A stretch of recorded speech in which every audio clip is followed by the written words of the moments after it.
She cared for the Mafia boss's stepmom. He placed a paper before her. Sign it.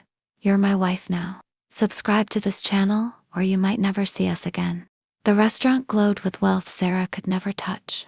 Crystal chandeliers scattered light across marble floors like diamonds thrown carelessly into the air. The scent of truffle oil and aged wine mingled with expensive perfumes that cost more than her monthly rent. Laughter, careless, effortless laughter code from tables, where people discussed their third vacation homes and summer yachts. Sarah Martinez wiped her trembling hands on her stained apron and forced her lips into the professional smile she'd perfected over 3 years of service work. 22 years old, with emerald eyes that once sparkled with dreams, now dulled by grief and exhaustion. Her father had died 2 weeks ago. The funeral bill sat unpaid on her kitchen counter.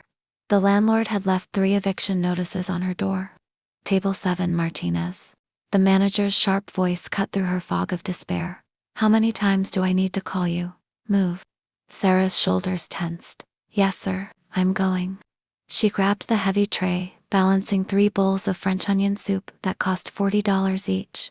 Her hands shook from lack of sleep and the antidepressants she couldn't afford to refill. The tray wobbled dangerously. Just get through tonight. Just breathe. Just survive.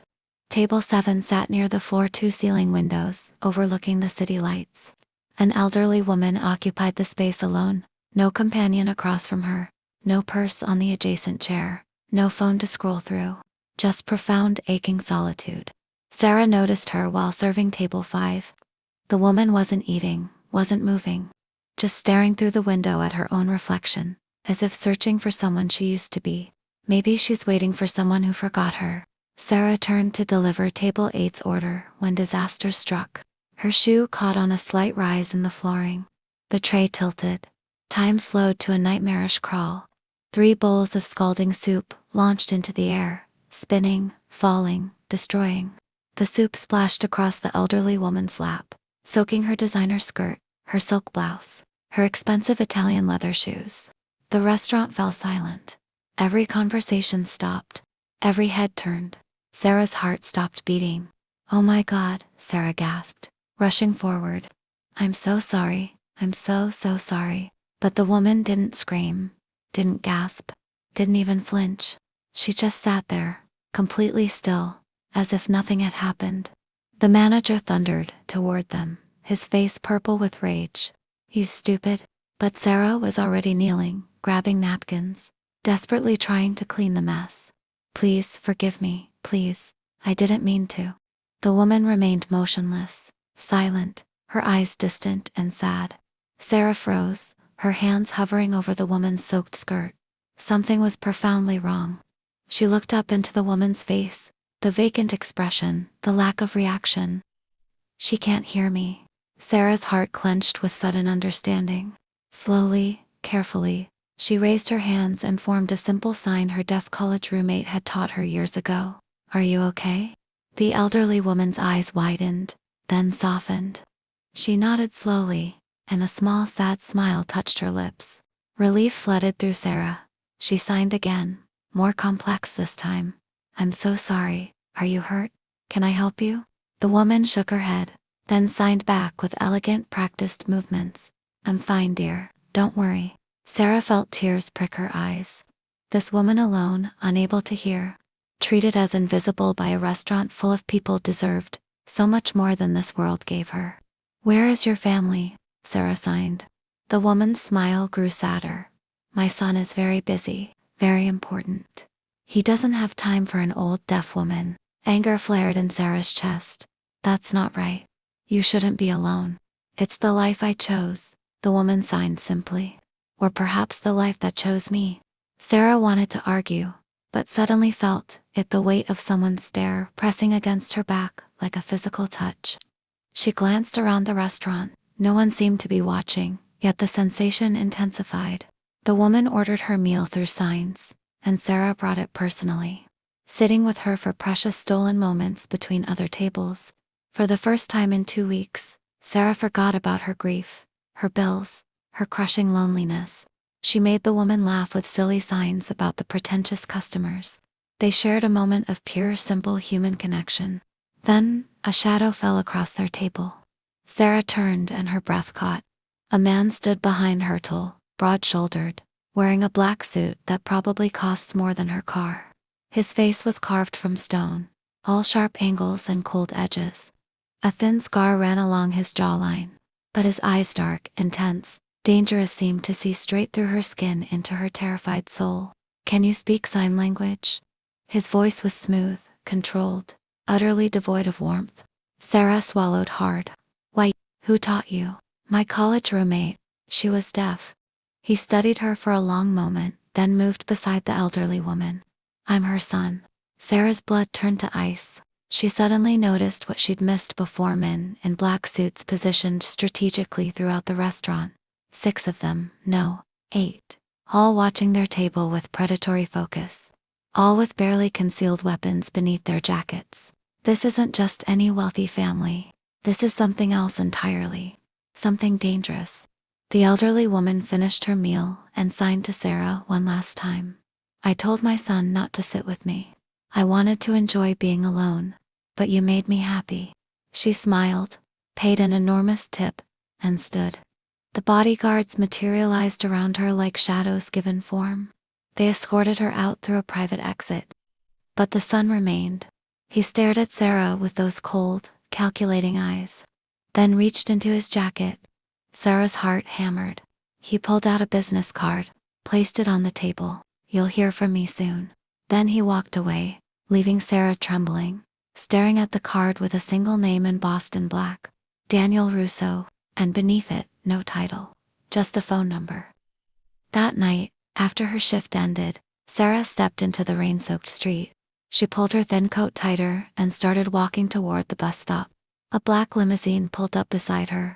The door opened. Before she could scream, a hand grabbed her arm, firm but not painful, and pulled her inside. The door slammed shut.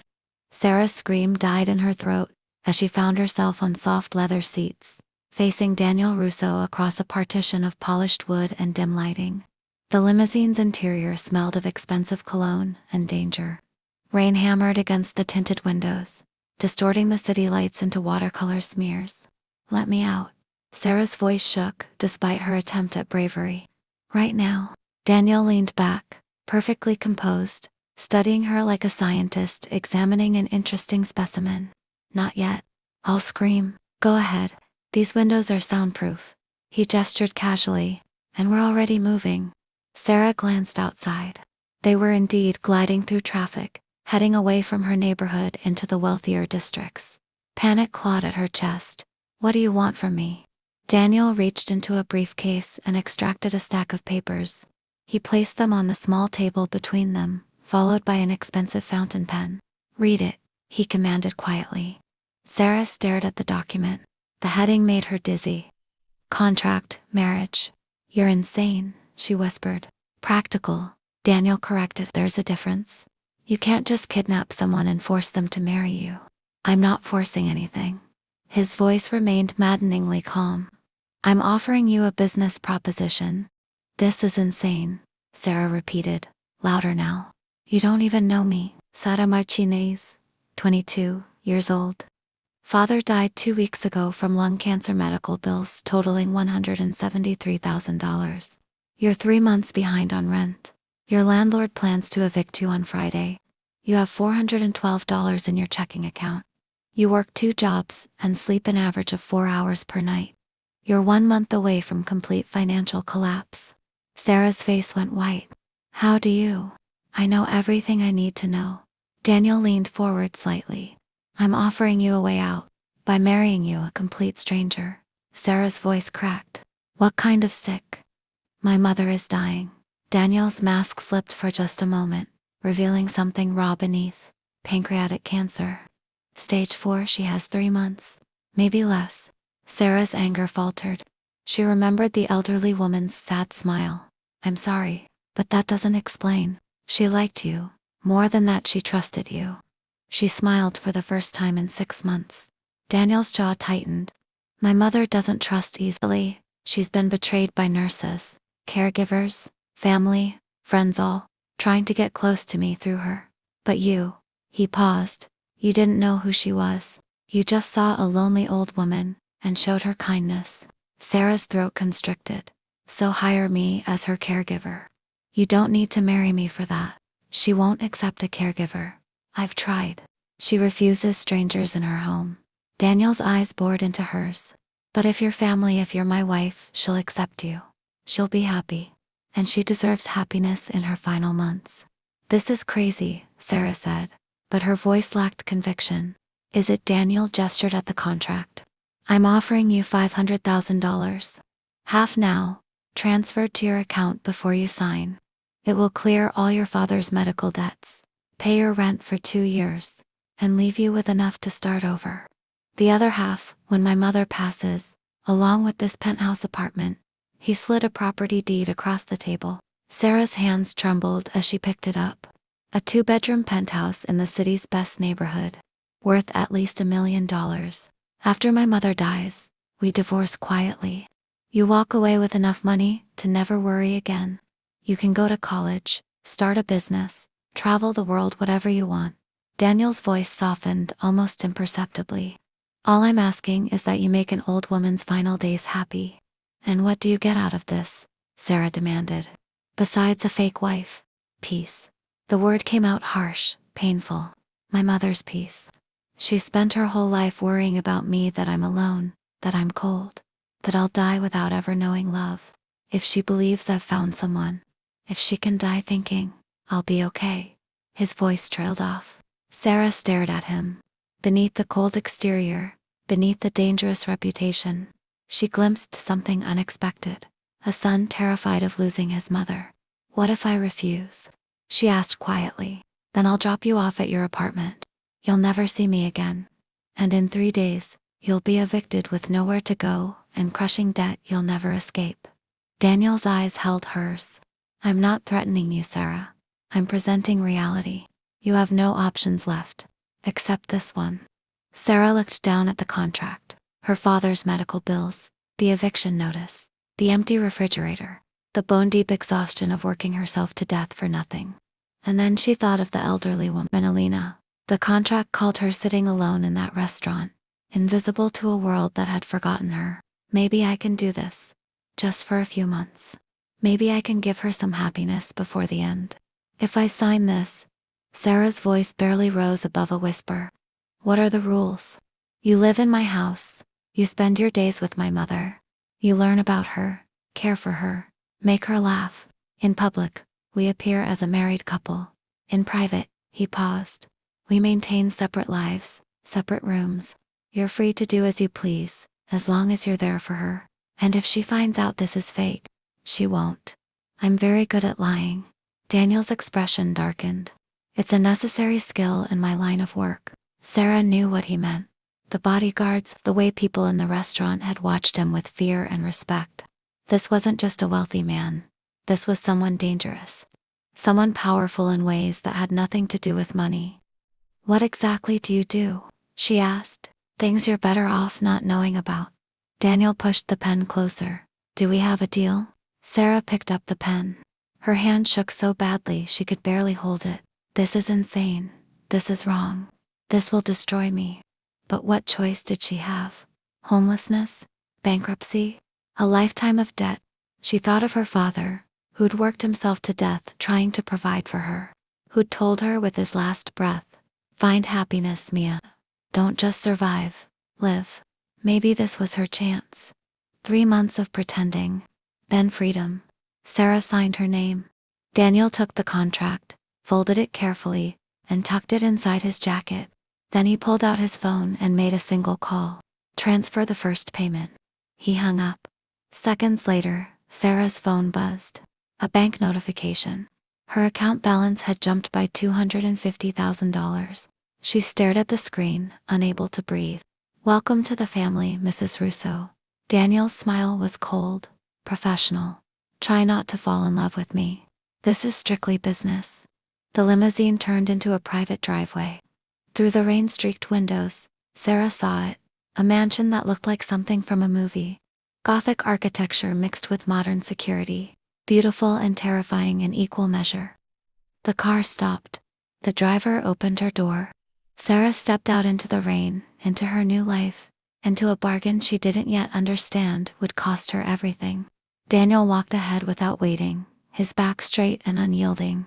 And Sarah followed, because she'd already signed away her freedom with ink that couldn't be erased. The mansion swallowed Sarah whole. Marble floors stretched endlessly beneath crystal chandeliers that cast dancing shadows on silk-papered walls. Everything was elegant, expensive, and utterly lifeless, like a museum where no one was allowed to touch anything or breathe too loudly. A maid appeared from nowhere, middle-aged with kind eyes and a nervous smile. "I'm Rosa. I'll show you to your room." Sarah followed her up a grand staircase, their footsteps echoing. Daniel had vanished somewhere into the house's depths without a word or backward glance. "Mr. Russo keeps to himself," Rosa said quietly, as if reading Sarah's thoughts. "But he's good to those who work for him. Fair, generous, just, distant." "How long have you worked here?" 15 years. Since his father died, Rosa's expression clouded. That's when everything changed. When Daniel became. She stopped herself. "I shouldn't gossip." They reached a bedroom suite that was larger than Sarah's entire apartment. Floor-to-ceiling windows overlooked manicured gardens, a king-size bed with silk sheets, a marble bathroom with a clawfoot tub. Everything perfect and cold. "Mrs. Elena's room is next door," Rosa said. "She usually wakes around 7. Breakfast at 8. She loves scrambled eggs with cheese, but they must be soft. She's very particular." "When can I meet her properly?" Sarah asked. Rosa smiled. "She's asleep now, but I'll wake you early. She'll be so happy to see you again." After Rosa left, Sarah sat on the bed and stared at her phone. The bank balance still showed $250,000. Real money. Enough to change everything. What have I done? She barely slept that night. Every sound made her jump: footsteps in the hallway, doors closing, the house settling around her like a living thing. At 3 a.m. she heard something that made her freeze. A man's voice.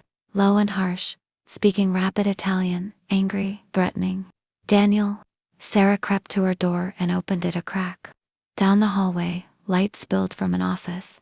Daniel's shadow moved behind the frosted glass, pacing like a caged animal. His voice rose and fell in what sounded like commands, threats, negotiations. What exactly does he do?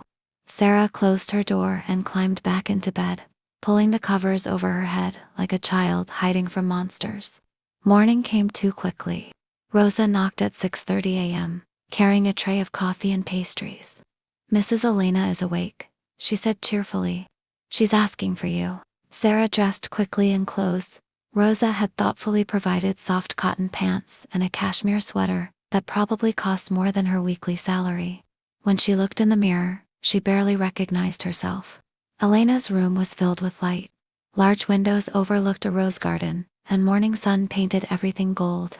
The elderly woman sat in a wheelchair near the window, wrapped in a silk robe, her white hair perfectly styled.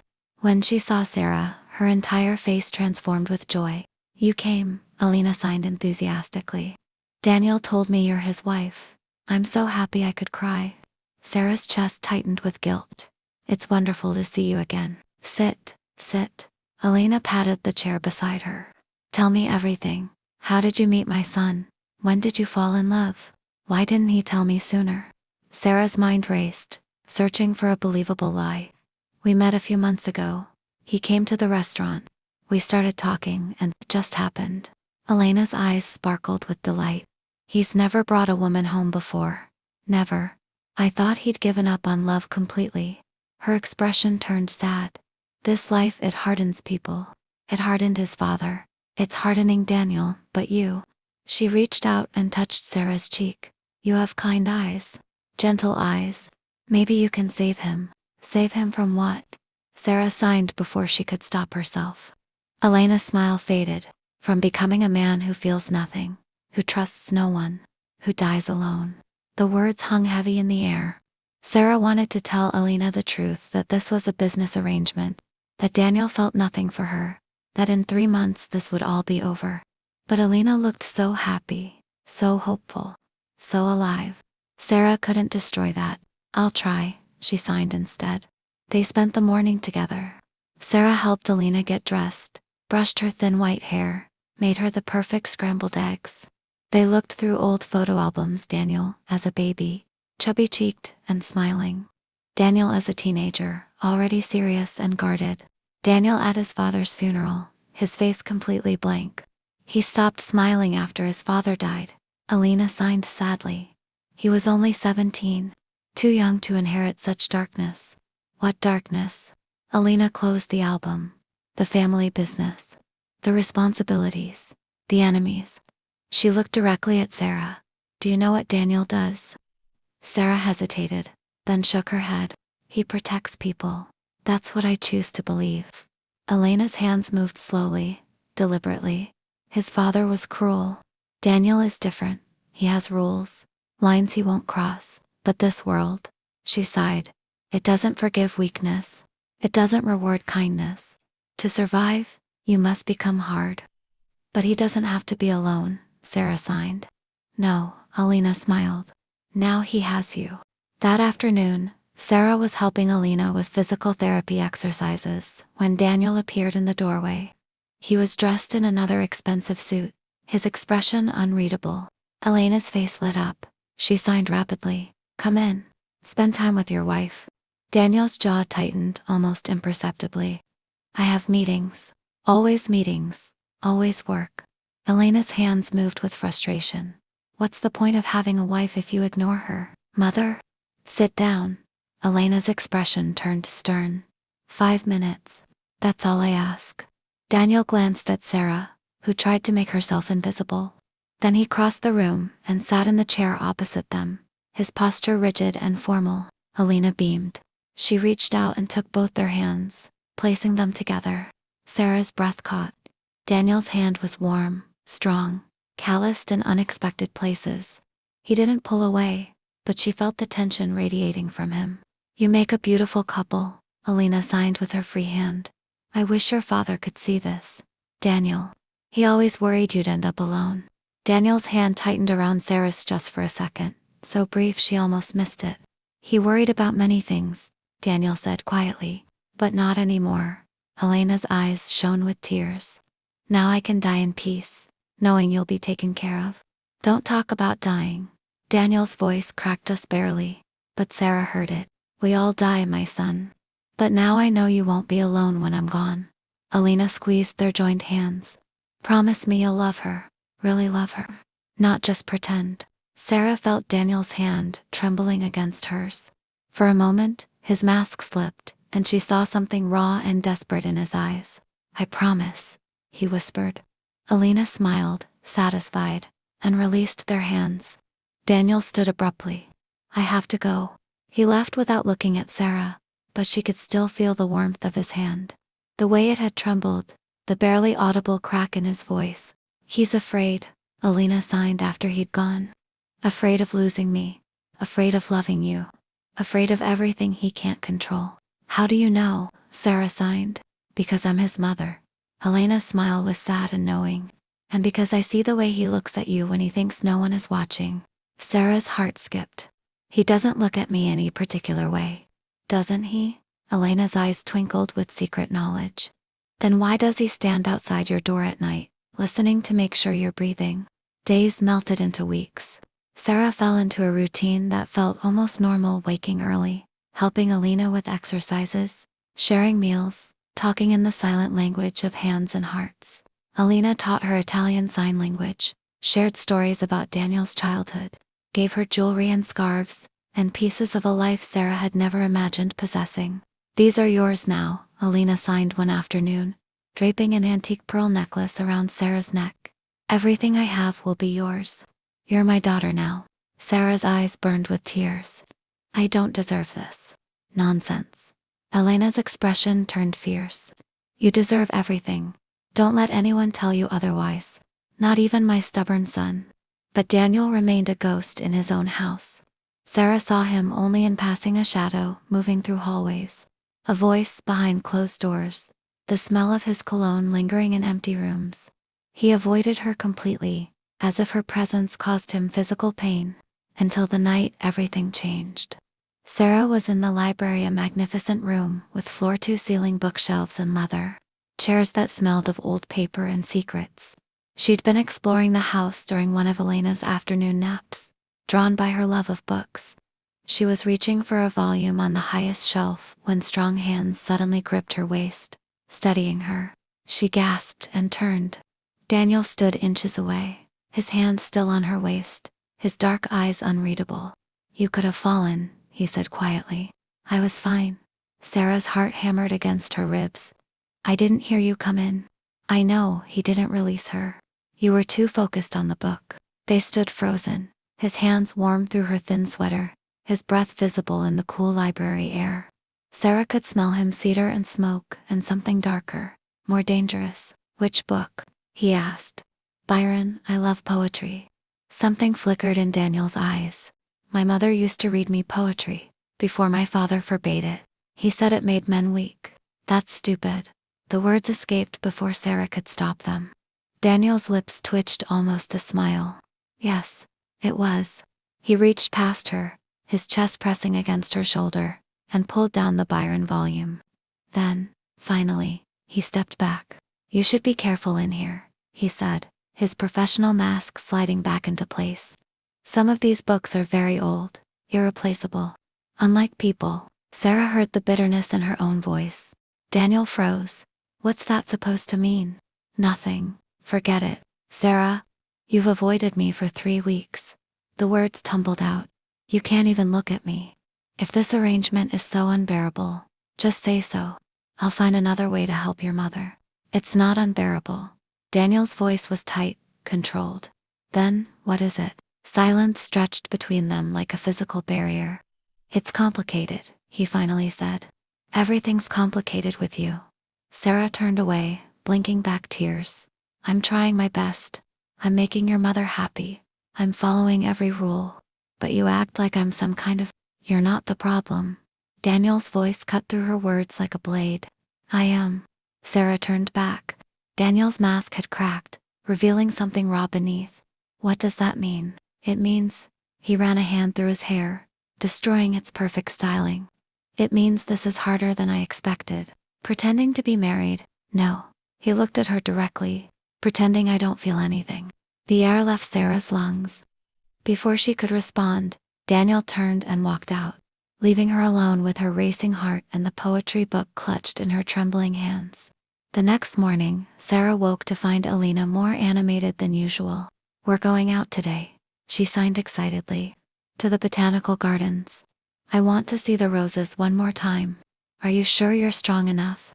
Sarah signed back. "I'm dying, not dead." Elena's smile was defiant. "Let me enjoy what time I have left."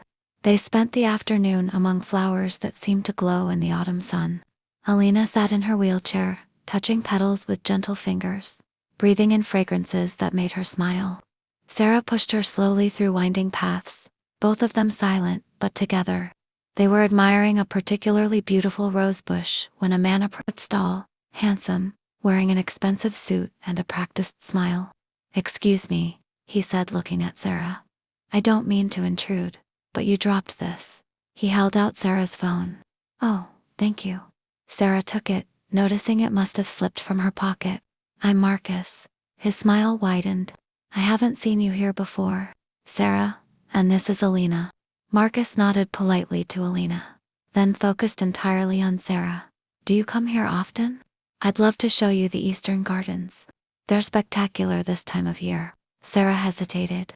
Something about his smile felt calculated, but she didn't want to be rude. "Maybe another time, we should be." "She's married." The voice came from behind them, cold and lethal. Sarah spun around. Daniel stood 10 feet away, flanked by 2 bodyguards. His expression was utterly blank, but his eyes burned with barely controlled fury. Marcus's smile faltered. "I'm sorry, I didn't realize." "Now you do." Daniel moved forward like a predator. "Leave." Marcus left quickly, practically running. Daniel turned his burning gaze to Sarah. "We're going home." "Daniel, we just got here," Sarah started. "Now?" Elena signed something, but Daniel ignored her. He gestured to his bodyguards, who immediately moved to escort them to the car. The ride home was silent and suffocating. Daniel sat across from them, his jaw clenched, his hands balled into fists. Elena kept trying to sign to him, but he stared out the window, refusing to engage. When they arrived home, Daniel followed Sarah to her room. "What the hell were you doing?" he demanded the moment her door closed. "Talking to someone?" He returned my phone. "He was hitting on you." "So what?" Sarah's anger flared. "I was being polite. You're wearing my mother's jewelry. You're living in my house. You signed a contract, a fake contract for a fake marriage."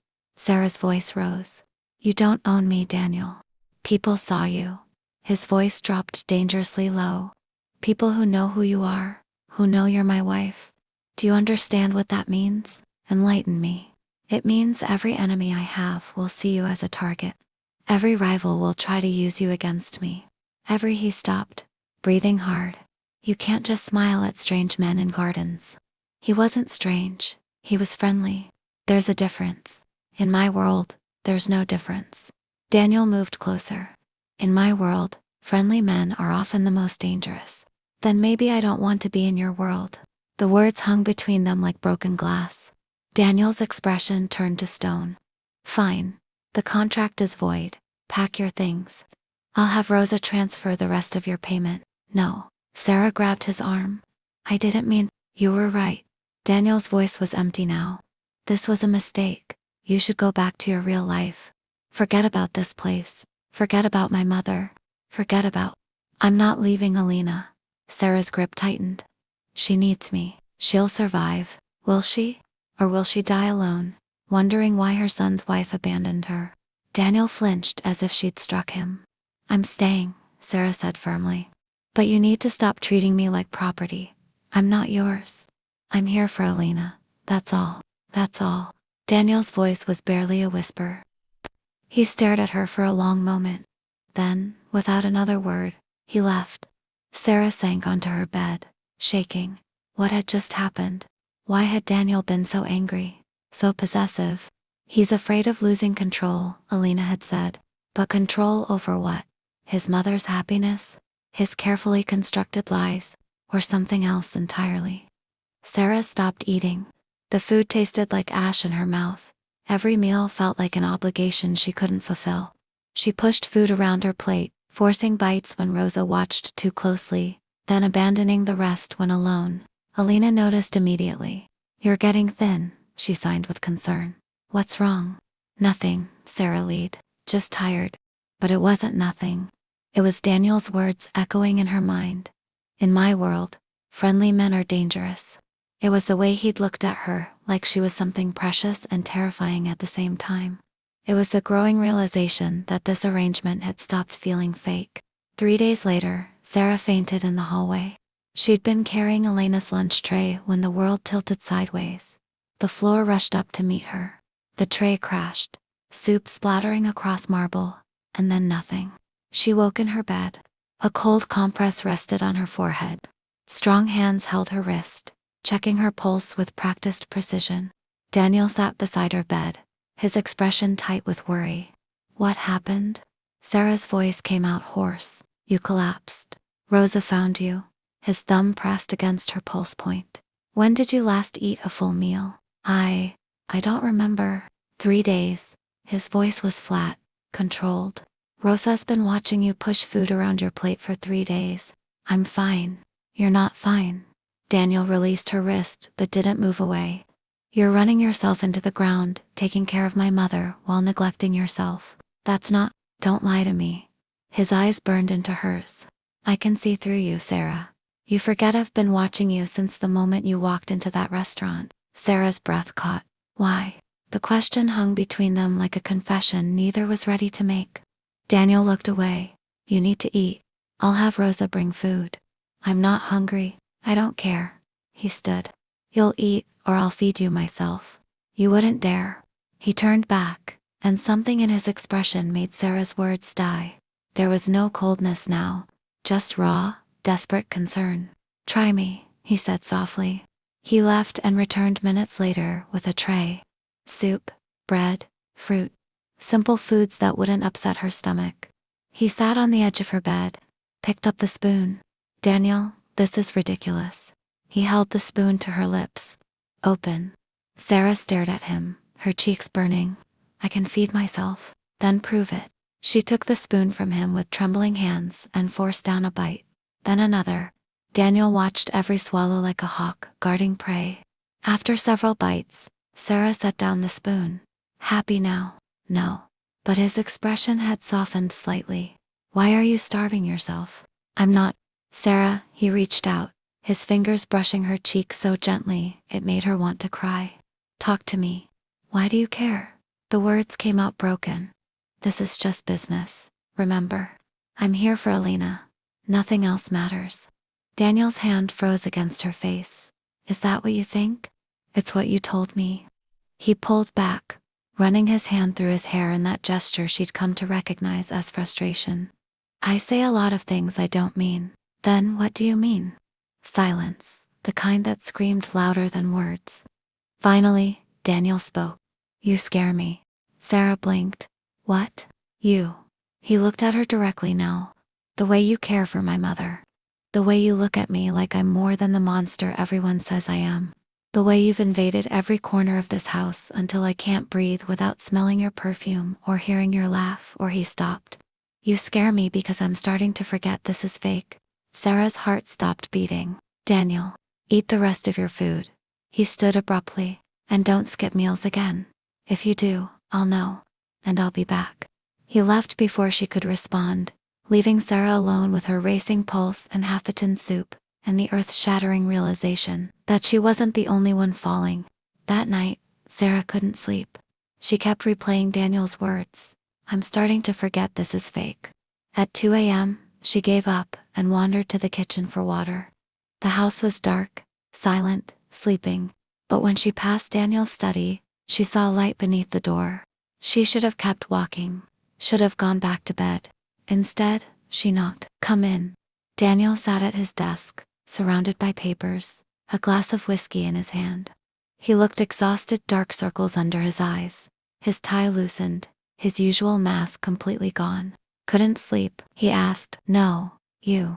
I rarely sleep. He gestured to the chair across from him. Sit, if you want. Sarah sat. They looked at each other across the desk, two people pretending they weren't drowning. Can I ask you something? Sarah said finally. Depends on the question. Why did you really choose me? Not the official reason. The real one. Daniel took a long drink, set down his glass, stared at it like it held answers. Because you reminded me of someone I used to be, he said quietly. Before my father died, before I inherited this life, I used to believe in kindness, in helping people, in being more than just. He gestured vaguely at the papers, contracts, agreements, things Sarah couldn't read but knew were dangerous. When I saw you with my mother, I saw who I could have been, who I wish I still was. Tears pricked Sarah's eyes. You're not as bad as you think. You don't know the things I've done. Then tell me. Daniel looked up sharply. You don't want to know. Maybe I do. Sarah leaned forward. Maybe I want to understand you instead of just being scared of you. You should be scared of me. I'm not. You should be, he repeated, but his voice cracked. I've killed people, Sarah. Not always, but when necessary.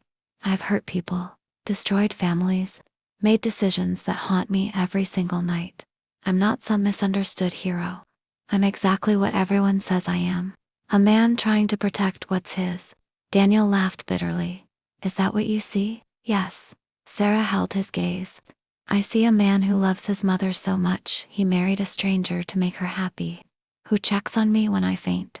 Who stands outside my door at night to make sure I'm breathing. Daniel's eyes widened. My mother told you. She sees everything.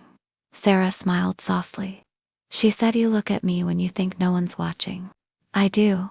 The admission came out raw. I can't help it. You're everywhere, Sarah, in every room, in every thought. I tell myself to stay away, to keep this professional. But then I hear you laughing with my mother, or I see you reading poetry in my library, or I watch you sleep. He stopped. God, that sounds insane. You watch me sleep. Not in a creepy way, just, sometimes I check on you, to make sure you're safe, to make sure you're real. He stood, pacing. This is exactly why I should have never brought you here. I'm losing control. I don't lose control. Sarah stood too, moved around the desk, stood in front of him until he had to look at her. Maybe losing control isn't a bad thing, she whispered. It is for me. Control is all I have. No. Sarah reached up, touched his face. He flinched but didn't pull away. You have your mother. You have people who work for you, who respect you. You have me. I don't have you. This is temporary. Is it? The question hung between them. Daniel stared down at her, his breathing uneven, his jaw clenched. It has to be, he said. When my mother dies, you'll leave. You'll take your money and start your real life. Away from this darkness. Away from me. What if I don't want to leave? You will. Everyone does eventually. I won't. You don't know that. Sarah pulled his face down and kissed him. For a moment, Daniel froze, completely still, as if he'd forgotten how to move. Then he kissed her back. It wasn't gentle. It was desperate. Starving like a man drowning and finally finding air, his hands tangled in her hair. He pulled her closer, harder, like he was afraid she'd disappear. When they finally broke apart, both breathing hard, Daniel rested his forehead against hers. We can't do this, he whispered. Why not? Because when you leave, it will destroy me. Then don't let me leave. Daniel pulled back, searching her face. You don't know what you're saying. I do. Sarah's hands rested on his chest, feeling his racing heart. I know exactly what I'm saying, Sarah. I'm falling in love with you. The words came out steady, certain. I've been falling since you put that cold cloth on my forehead, maybe even before. And I hope you're falling too. Daniel's expression cracked completely. This isn't supposed to happen. I know. You're supposed to be temporary. I know. I'm going to ruin you. Then ruin me. Sarah pulled him closer. But don't push me away. Daniel kissed her again, softer this time, like she was something precious that might break. When he pulled back, his eyes were wet. I don't know how to do this, he whispered. I don't know how to be soft, how to love someone without destroying them. Then we'll figure it out together. He held her for a long time after that, just held her. And for the first time since his father died, Daniel Russo allowed himself to feel something other than control. He allowed himself to feel hope. Alina grew weaker with each passing day. The cancer was relentless, eating away at her strength, her voice, her time. But her spirit remained bright, especially when she watched Sarah and Daniel together. They'd stopped pretending. The separate rooms remained, but Daniel would find excuses to be near Sarah. He'd help with Elena's physical therapy, join them for meals. Alina noticed everything. Her knowing smiles grew more frequent. One afternoon, while Daniel was away on business, Alina asked Sarah to sit with her by the garden windows.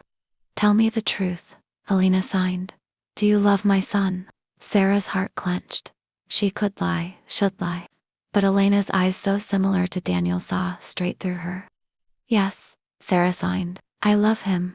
Elena's smile was radiant. And he loves you. I see it in everything he does. The way he says your name.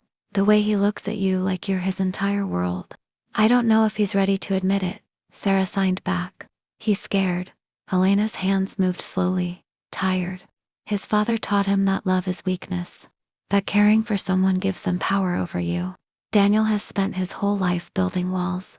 You're the first person who's made him want to tear them down. What if I hurt him? You won't. You have a good heart.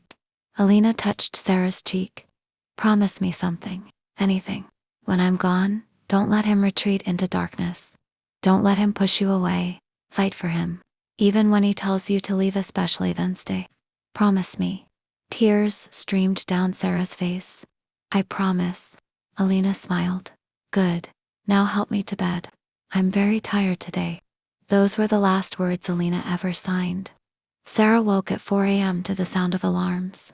Medical equipment beeping frantically, Rosa's voice shouting for help. She ran to Elena's room in her nightgown, her heart in her throat. Alina lay in bed, peaceful, still, too still. A doctor and 2 nurses surrounded her, but Sarah could see by their faces that it was over. Where's Daniel? Sarah whispered.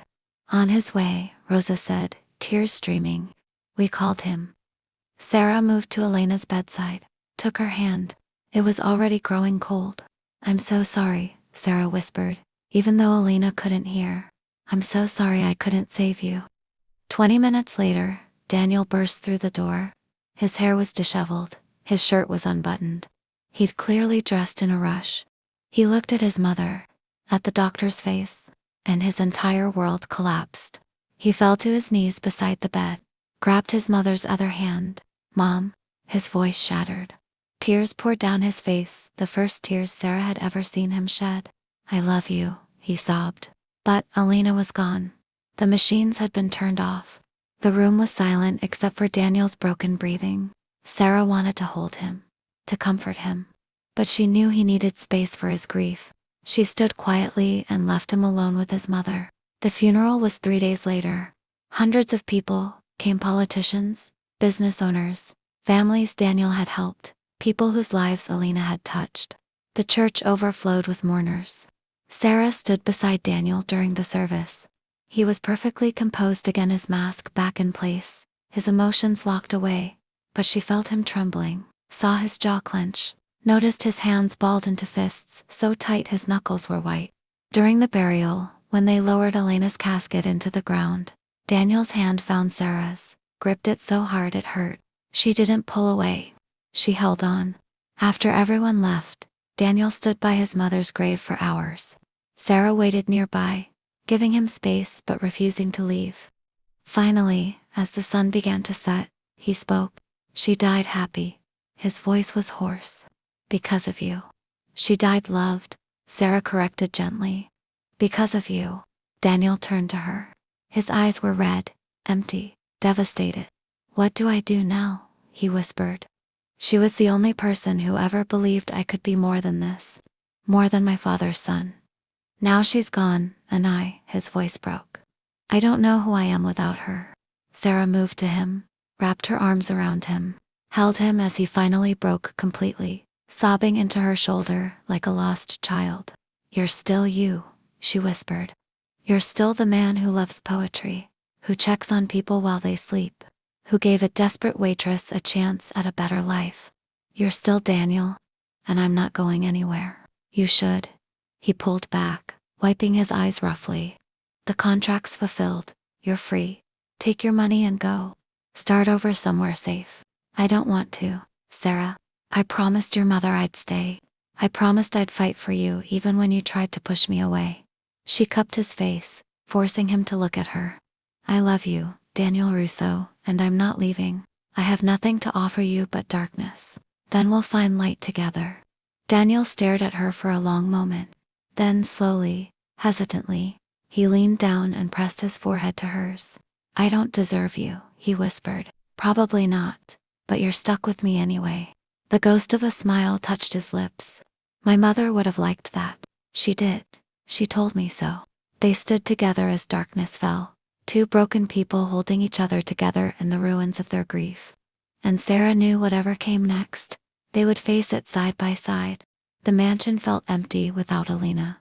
Her wheelchair sat in the corner, unused. Sarah moved through the house like a ghost, trying to fill the silence with her presence. She cooked meals Daniel barely touched. She sat with him in his study while he worked. But Daniel was slipping away. She could feel it. He withdrew further each day, his walls rebuilding brick by brick. 1 week after the funeral, Sarah woke to find him packing her belongings. "What are you doing?" She stood in her doorway, heart racing. "The money's been transferred. All of it." Daniel didn't look at her. "I've arranged for the penthouse deed to be put in your name. You can move in today." "Daniel, the contract's fulfilled. You're free." "Stop saying that." Sarah's voice rose. "I don't want to be free. I want to be here, with you." "Why?" He finally looked at her. His eyes were empty again. "My mother's gone. There's no reason for you to stay. You're the reason." Sarah moved closer. "I love you. That's my reason. You don't love me.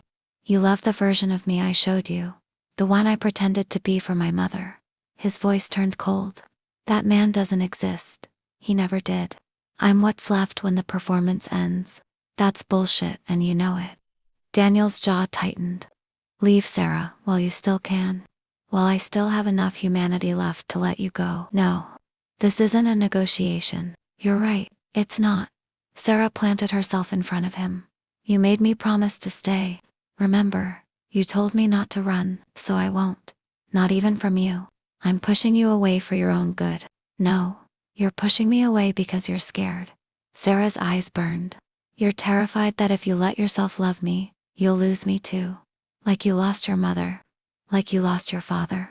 Like you've lost everyone who ever mattered. Daniel flinched. But here's the truth, Sarah continued. Love is terrifying. It's painful. It gives someone else the power to destroy you. But it's also the only thing that makes life worth living. Your mother knew that. She died happy because she loved and was loved. Don't dishonor her memory by choosing loneliness. I'm trying to protect you. From what? Life, pain, the possibility of happiness. Sarah grabbed his hands. I don't need protection, Daniel. I need you. The real you. Not the monster you think you are. Not the performance. Just you. Daniel's composure cracked. What if I hurt you? Then I'll heal and forgive you. What if you disappoint me? Then I'll do better. What if you die and leave me alone? Daniel's breath caught. Sarah, then you'll grieve. And I'll have been worth grieving for. Because we'll have loved each other completely. She pulled him closer. Stop running, please. Your mother's last wish was for you to be happy. For us to be happy together. Don't let her down. Daniel closed his eyes. Tears leaked from beneath his lids. I don't know how to do this, he whispered. Neither do I, but we'll figure it out. I'm broken, Sarah. I've done terrible things. So you'll spend the rest of your life doing better things. You'll use your power to help people instead of hurt them. You'll be the man your mother believed you could be. Sarah wiped his tears. You'll be the man I already know you are. Daniel pulled her into his arms, holding her so tightly she could barely breathe. I love you, he whispered into her hair. God help me. I love you so much it terrifies me. I know. Sarah smiled through her own tears. I love you too. They stood there for a long time, two people who'd found each other in the darkest circumstances and chosen to hold on. Finally, Daniel pulled back and looked at her seriously. If we do this, if we really try, I need you to understand something. What? My life is dangerous. My enemies are real. There will be times when you're scared. Times when you regret choosing me. I know. And I'm not perfect. I'm going to mess up.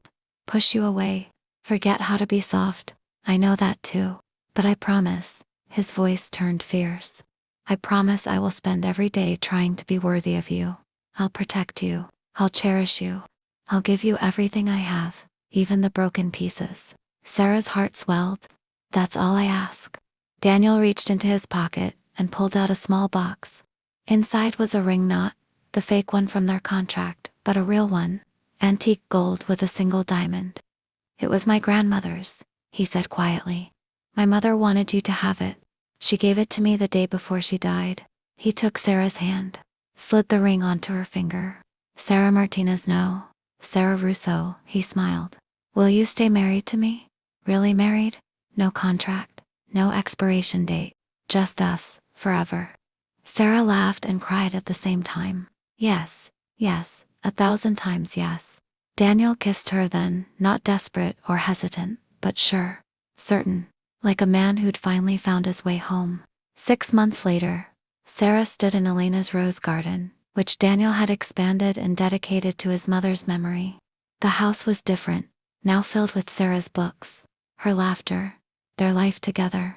Daniel had changed too.